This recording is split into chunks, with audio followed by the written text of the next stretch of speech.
Bonjour et bienvenue dans cette Minute Retail de la 31e semaine de l'année. Aujourd'hui, et parce que c'est malheureusement le mot de l'époque, la sécheresse. À date, les préfectures ont pris des mesures de restriction dans 2 départements sur 3. Autant dire que le problème dépasse allègrement les régions méridionales auxquelles on pense spontanément. Commercialement, un secteur en souffre, les centres de lavage auto, au premier rang desquels l'enseigne probablement la plus connue, l'éléphant bleu. Il y a quelques jours, en guise de défense, le pachyderme s'est fendu d'une communication visant à démontrer qu'il était l'allié d'une politique protectrice de l'eau. Je sais, dit comme ça peut surprendre, mais laissez-moi vous conter. Question donc posée par l'éléphant bleu, pourquoi laver les voitures lorsque l'on manque d'eau?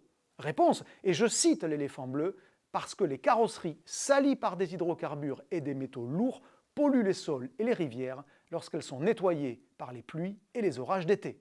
En clair, laver sa voiture dans un centre auto permet de canaliser ses déchets vers des stations d'épuration. Voilà pourquoi, selon l'éléphant bleu, il faut laisser ouverts les centres de lavage, même en période de sécheresse. Sans compter que les fermer incitent les automobilistes à le faire quand même à domicile, y compris lorsque c'est interdit et donc sans traitement des eaux usées.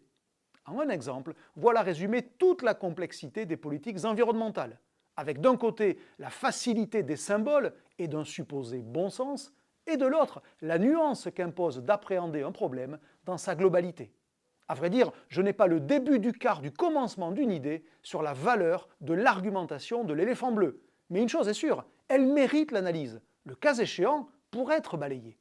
Et au-delà, c'est bien ainsi que devraient être traités ces sujets, par la connaissance et la démonstration.